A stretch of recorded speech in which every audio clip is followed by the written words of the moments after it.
Kita Batu Menangis, cerita anak Nusantara dari Kalimantan Barat.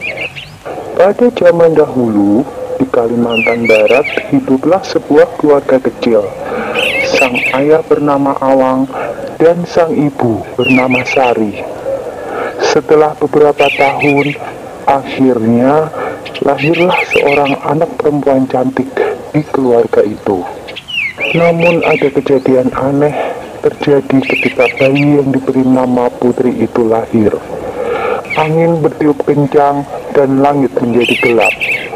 Proses kelahiran ini ternyata mempengaruhi sifat Putri yang tidak sesuai dengan harapan orang tuanya. Setelah tumbuh menjadi gadis yang cantik, kelakuan Putri berubah menjadi pemalas. Kerjanya setiap hari hanya berdandan dan tak pernah membantu ibunya mengurus pekerjaan rumah. Sifatnya manja dan kekanak-kanakan. Setiap permintaan harus diturutin, tidak peduli keadaan orang tuanya. Suatu ketika, Putri diajak ibunya berbelanja ke pasar yang cukup jauh dari rumah. Mereka harus berjalan melewati banyak desa. Sepanjang jalan, Putri berjalan melenggak-lenggok seperti bidadari. Putri membiarkan ibunya kerepotan membawa belanjaan sendirian. Putri sengaja ingin mendapat perhatian para pemuda di sepanjang jalan. Dan memang di setiap desa, para pemuda mengagumi kecantikan Putri. Dan akhirnya, seorang pemuda memberanikan diri untuk menyapanya. "Hai gadis cantik," kata pemuda itu menyapa Putri. "Boleh aku berkenalan denganmu?" "Tentu saja," saut Putri. Akhirnya mereka berbincang dengan akrab. "Oh iya, namaku Jafar," kata si pemuda. "Kemana engkau akan pergi?" tanya pemuda itu penasaran. "Aku hanya melihat-lihat pemandangan desa saja," jawab Putri. "Oh iya, seorang diri atau bersama ibu itu?" tanya Jafar lagi. "Oh, dia bukan siapa-siapa, hanya pembantuku," jawab Putri. Putri selalu menjawab seperti itu setiap kali ada pemuda yang bertanya kepadanya. Dia selalu bilang bahwa wanita yang bersamanya adalah pembantunya. Mendengar Putri berkata seperti itu berulang-ulang, si ibu menjadi sakit hatinya.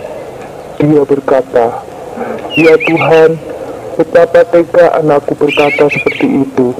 Apakah ia tak memikirkan perasaanku sebagai ibu kandungnya?